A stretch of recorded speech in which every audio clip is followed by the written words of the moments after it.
Hey, listen, I always like to throw out some love to the youth sports in the area. And, man, we got a guy in the area who now has, Jonas, 12 titles. Yes, that's crazy. I mean, after Neumann Goretti beat Ryan, 12 titles. That's impressive. I got to get him up here. He's the coach at Neumann Goretti, my buddy Carl Arrigale. Carl! What's up, Gus? Yo, dude, congratulations, man. Thanks, pal. Thanks. 12 titles. You're like Coach K. You're Coach A. Yeah, it wasn't easy last night, but we got it. We got it done. Yeah, it was. They had a couple chances to close the gap, huh? Oh God, yeah, it was one of those. The last 20-something seconds took like an hour in my mind. They missed 3 threes. We knocked the ball out of bounds 2 or 3 different times.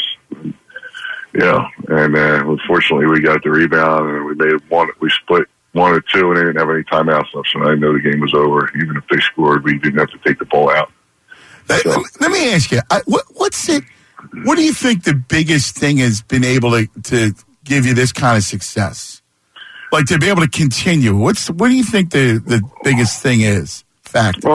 I guess back when we started, I guess we tried to develop some kind of culture that that we can hand down from group to group. And the biggest thing has been like there's always been a group before that was able to teach the next group coming.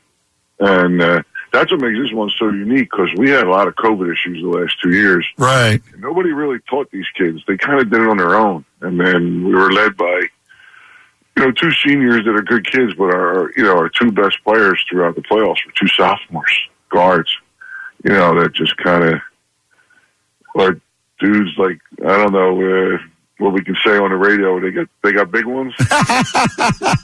Stones, baby. The kids got stones. That's it, those kids. And those 2 guys just, put it on themselves. And they just weren't going to let us loose.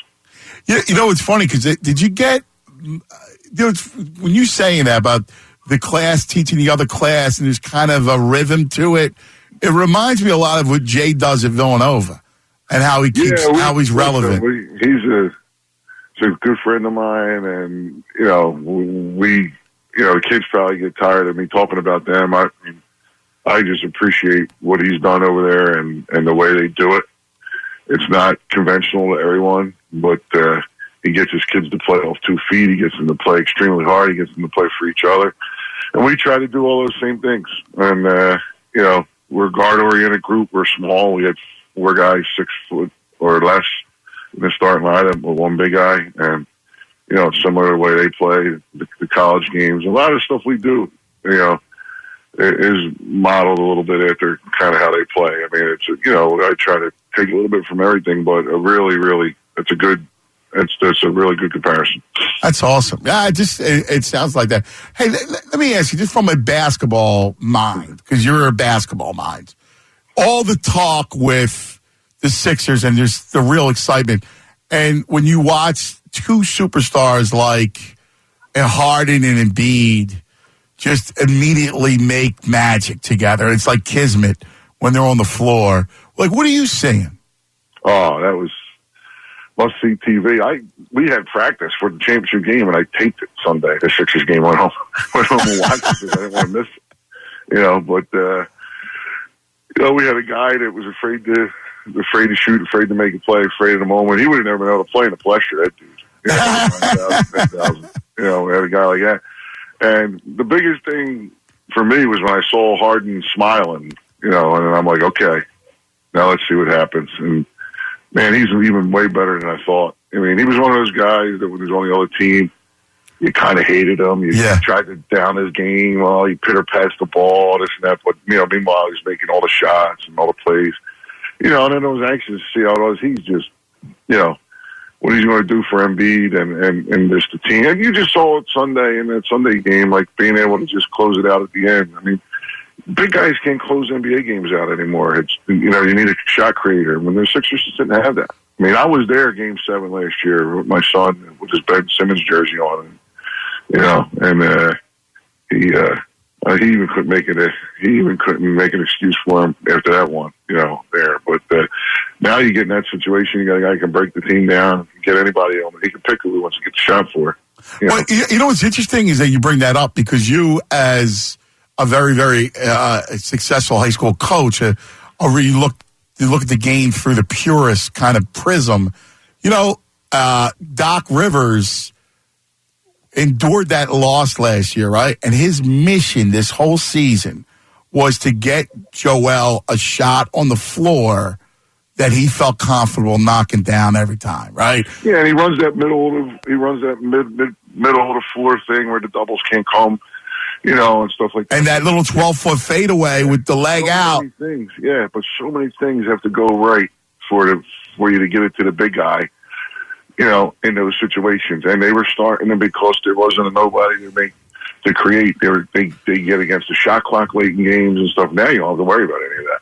Now you just put the ball in number one's hands and let him figure out who's going to get the shot, who's going to take the shot, and go from there. Joe's still going to be the guy that takes them where they have to go, but he's got a hell of a sidekick right now. It's amazing, right? And you as a coach, like when you look at Embiid, like you got to marvel because it's funny when you say big guy, right? He's a big guy who does not play like we've never seen anything like it. Allen was the opposite, right? He was the 6'1" little big man, and this dude is the opposite. I marvel at him. Like he's exactly what you need to have a successful thing. Like he wasn't happy with the way it ended last year, and he could have sulked and said, "I did my job. I had a great season," but he went and his game's improved. Leaps and bounds. His ball handling is so much better this year. I think that's what separates him now from everything because, he used to turn it over when he wanted to be dribbled and all last year. But now he can dribble in tight spaces and get where he has to go. And his passing out of the double too. Yeah. Yeah. And hopefully those guys can knock him down because the other dude, I knew he could pass, but I thought he was a Westbrook assist guy. Like, shot clock, I got to throw it to somebody else because I can't shoot it. But the passes he was throwing on a rope to those guys in the open floor, and Maxey just running full blast all game. He's going to be.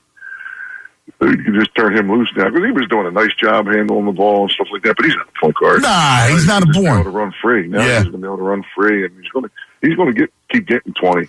And then Tobias is just going to find his thing. It's exciting. I'd like to see them get. One more guy so we can be FERCON proof, but other than that. I feel it. All right, listen, Carl, one last thing. So, how do you celebrate 12 titles? Like, what did you do last night? We went to Chickies with the COVID stuff. Everything's closing early and all, so there's a funny story. Scoop Jardine, Syracuse's finest. Wow, South Philly Scoop. He's at the game. He's in the Chickies. He goes, "Where are you going?" I said, "I guess I'm going home." I said, "I got a couple beers left at home. I'm going to go home, drink a few beers." He said, "Well, I'm coming." So we were watching until like 4 o'clock. It's fantastic. Listen, brother, congratulations. That's a great story. Yeah, it was fun. Yeah, and he's texting me this morning. Thinks he left his keys at my house. But he got in, so I guess he's all right. I couldn't find him this morning, so they're probably in his car somewhere. Listen, congratulations, brother. 12 titles, Neumann Goretti, Catholic League champs. Really awesome. Good stuff, pal. Thanks, cuz. There he is. Thanks, buddy. Carl Arrigale joining us, the head coach, Neumann Goretti. Dude, it's 12 titles, man. That's really impressive. I mean, to be able to coach like that, and it's like college, right? It's a different crop of kids all the time, right? So that's really impressive to get 12 titles. That's awesome. And here's the thing, right? And I love it.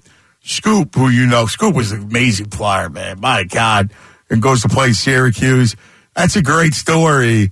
That here, they're about to leave Chickies and Pete's. They're celebrating Chickies and Pete's. They're going to leave. Hey, where are you going? We're going to go home. They wind up watching old games, drinking Heinekens till 4 o'clock in the morning. I'm down to do that. That sounds like right. Like, isn't that fun?